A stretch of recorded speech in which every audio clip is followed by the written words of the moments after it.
Beyond True Stories, Unit 7, A Smart Investor. While Anne Scheiber was alive, no one paid much attention to her. She had no husband, no friends, and hardly any contact with her four brothers and four sisters.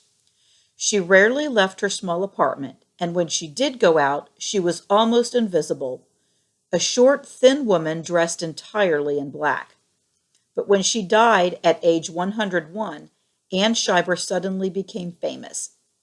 It turned out that Miss Scheiber was rich, and she left her fortune, $22 million, to Yeshiva University in New York City, a school she had never attended and never even visited. The story of how Anne Scheiber made her fortune is as fascinating as why she gave it all away. Anne's father died when she was a child, leaving her mother with 9 children to support. Anne's mother managed to feed and clothe her family, but money was tight.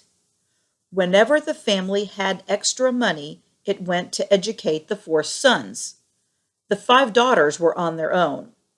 Anne started working as a bookkeeper when she was 15 and went to school at night, eventually graduating from college with a law degree.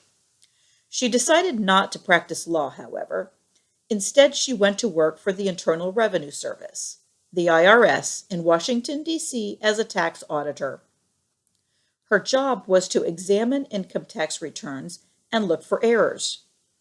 Anne was a diligent employee who excelled at her work. Although she was only 5 feet tall and weighed 100 pounds, her favorite technique was to scare people when she thought they were cheating on their taxes. "These are not the correct figures," she would tell them. "Come back tomorrow with the real figures." She was described as a terror. Yet in the 23 years that Anne worked for the IRS, she was never promoted, and she got only small pay raises. Anne learned 2 lessons in her years of working at the IRS. First, she concluded that women had little chance of succeeding, no matter how hard they worked. Second, from examining thousands of income tax records, she learned that the surest way to get rich in the United States was to invest in stocks. Anne Scheiber felt that the IRS had treated her unfairly and she wanted revenge. She decided to get even by getting rich. Even though she was earning very little money, she saved as much as she could. Some years she saved 80% of her salary. Then she used her savings to invest in the stock market. By 1936, she had $21,000 invested in stocks. But it wasn't until 1944, when Anne retired at age 50, that she became a full-time investor. Anne retired from the IRS with a small pension and a savings account of $5,000 in cash. She moved to New York City, the financial center of the United States, and rented a small apartment. Then she began to study the stock market in the same diligent way she had studied income tax returns. She decided to invest first in industries she knew something about. She loved Hollywood movies, so she invested in the studios. Which studios were the most successful? Using information she got from newspapers at the public library, she kept track of attendance records for recent movies. 2 studios, Paramount and Universal, seemed to produce the most popular movies. She bought stock in both studios. She bought stock in a broadcasting company called Capital Cities, which later became Disney Corporation. She bought stock in Coca-Cola and later Pepsi-Cola. She bought stock in drug companies like Bristol-Myers, Squibb, and Schering-Plough. Anne's investment strategy was simple. First, she didn't put all her eggs in one basket. She ultimately invested in 100 companies, not just in 1 or 2. Second, she invested only in leading companies whose products she understood. Third, she almost never sold stocks. When the value of her stocks fell, she hung on to them, convinced they would be worth something in the long run.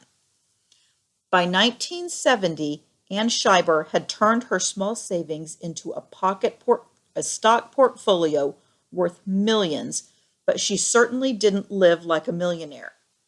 Her income was the same tiny, right, I'm sorry, her home was the same tiny apartment she rented when she moved to New York, furnished with the same tables, chairs, and lamps she had bought in 1944. Paint was peeling off the walls, and dust covered the bookcases.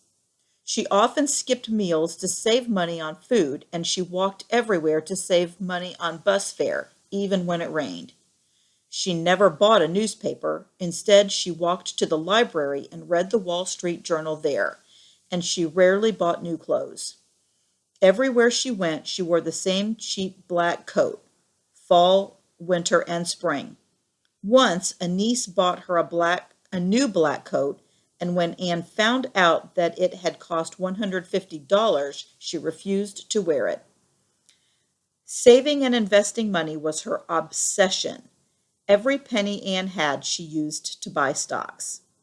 The sacrifices Anne made to invest in the stock market were not only material, there were social sacrifices too. Her entire world was her investments. She shut out her family and friends, and she never had a sweetheart. The only social events Anne attended were stockholders' meetings of the companies whose stock she owned. Whenever a stockholders' meeting was in New York City, Anne Scheiber was there.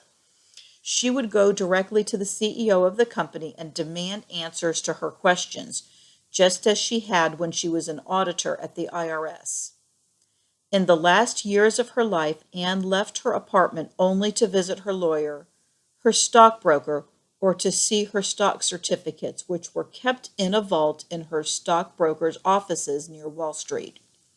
She would walk to the offices, look over her stock certificates, and then walk back to her apartment. She did that a lot, her stockbroker says. When Anne Scheiber died in 1995 at the age of 101, she had $22 million in stocks. In her will, she left $50,000 to the niece who had bought her the black coat, and she gave the rest of the money to Yeshiva University. She specified that the money was to be used for scholarships and loans for women only. In the end, Anne Scheiber did indeed get even. There is no tax on money given to schools, so not one penny of Anne's fortune went to her former employer, the IRS. When news of Anne Scheiber's $22 million gift spread, she suddenly got the attention she had never had while she was alive. People poured over her stock portfolio, curious to see which stocks had made her a multimillionaire. Newspapers called her amazing, wise, and brilliant. But money managers pointed out that one didn't have to be a genius to accomplish what Anne Scheiber did. Anne Scheiber began buying stocks as early as 1936 and died in 1995. So she owned some stocks for over 50 years. According to money managers, that investment strategy, buying stock and holding on to it for a long time, has always been successful. Yes, they said, Anne Scheiber was smart, but perhaps the smartest thing she did was live to be 101.